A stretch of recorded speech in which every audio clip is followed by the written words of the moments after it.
la teoría de las relaciones objetales y el psicoanálisis clínico. Otto Kemper. Otras aplicaciones de la teoría psicoanalítica de las relaciones objetales.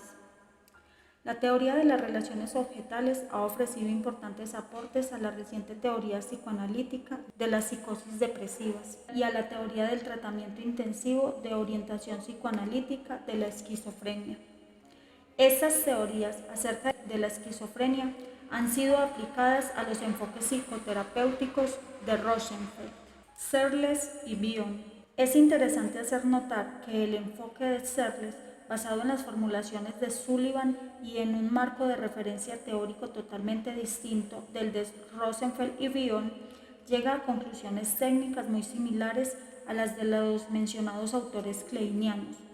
Los tres coinciden en la importancia de que el analista, como persona real, puede tolerar durante largo tiempo la incertidumbre, la falta de contacto y la confusión, hasta que el paciente psicótico logre la completa activación de una relación de dependencia infantil en la interacción terapéutica. La primera fase, la de falta de contacto, según la denomina Searles, da lugar a una relación simbiótica muy cambiante, en la que se activan estados afectivos primitivos mientras el paciente no puede discriminarse del terapeuta. La lenta aparición de la tolerancia a la interacción terapéutica, a medida que disminuye el temor del paciente a la naturaleza destructiva de su rabia primitiva, permite que poco a poco vayan definiéndose los límites en la interacción entre paciente y terapeuta. Por último, puede producirse en el paciente una fase de integración, en la cual se acepta a sí mismo como individuo distinto del terapeuta e integra sus sentimientos de amor y odio hacia éste. Mi labor con pacientes con una organización de la personalidad de tipo fronterizo deriva en gran parte de la teoría de las relaciones objetales. Mencioné antes que los estados fronterizos se caracterizan por una fijación patológica a la etapa del desarrollo yoico, posterior a la discriminación de las representaciones de sí mismo y objetales, pero anterior a la integración de las imágenes de origen libidinal y de origen agresivo. Desde el punto de vista terapéutico, la organización de la personalidad de tipo fronterizo requiere modificaciones técnicas especiales. En los pacientes fronterizos, la interpretación de las maniobras de defensa predominantes fortalece realmente las funciones yoicas y permite que la represión y sus mecanismos afines se hagan cargo de las funciones defensivas antes desempeñadas por la decisión y sus mecanismos afines.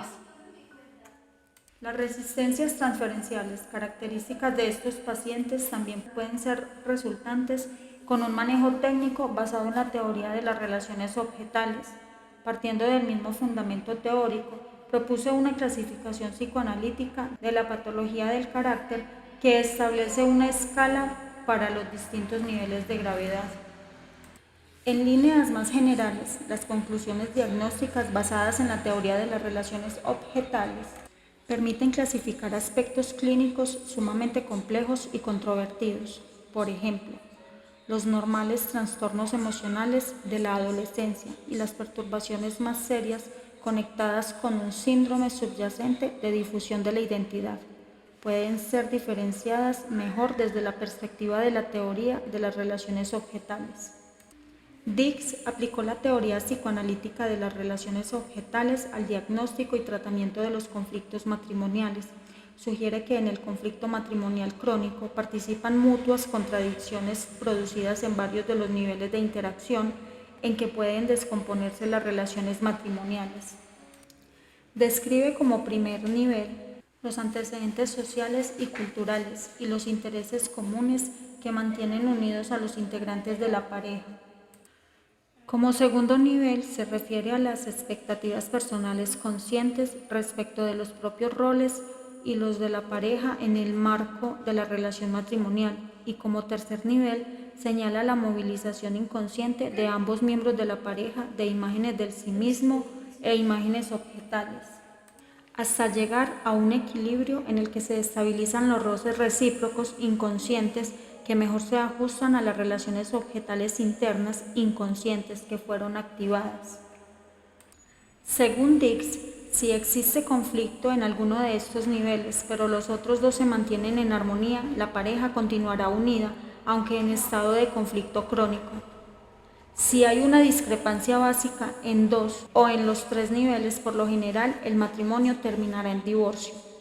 Así, por ejemplo, una pareja puede durar a pesar de graves desacuerdos en la posición social y cultural de sus miembros, siempre que exista armonía en las mutuas expectativas conscientes y en las imágenes inconscientes del sí mismo y objetales que predominan en los roles recíprocamente activados.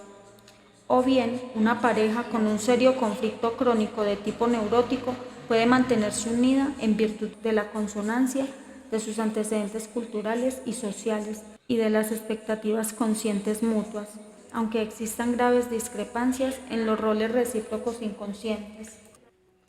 El tratamiento de los conflictos matrimoniales pueden entonces realizarse sobre la base del diagnóstico directo de los conflictos en los tres niveles mencionados.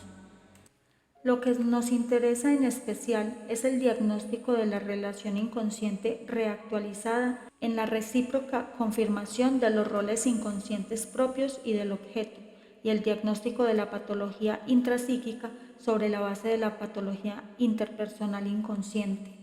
La teoría de las relaciones objetales ha sido aplicada también al diagnóstico y al manejo psicoterapéutico de los grupos pequeños.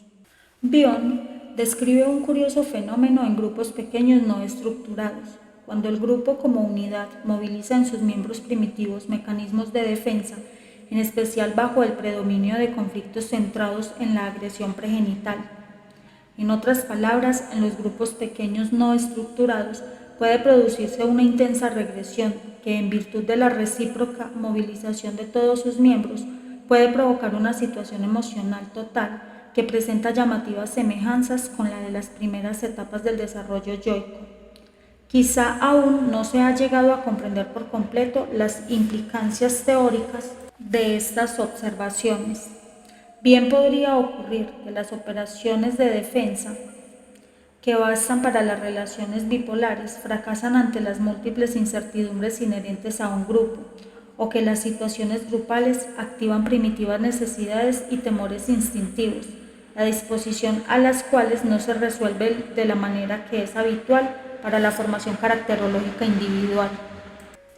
En todo caso, la teoría de las relaciones objetales nos ha permitido utilizar estos fenómenos grupales de regresión para fines diagnósticos y terapéuticos, y puede resultar un instrumento importante para indagar otros fenómenos grupales, por ejemplo, las posibilidades de una regresión sorprendentemente rápida en los grupos no estructurados y los estallidos de violencia.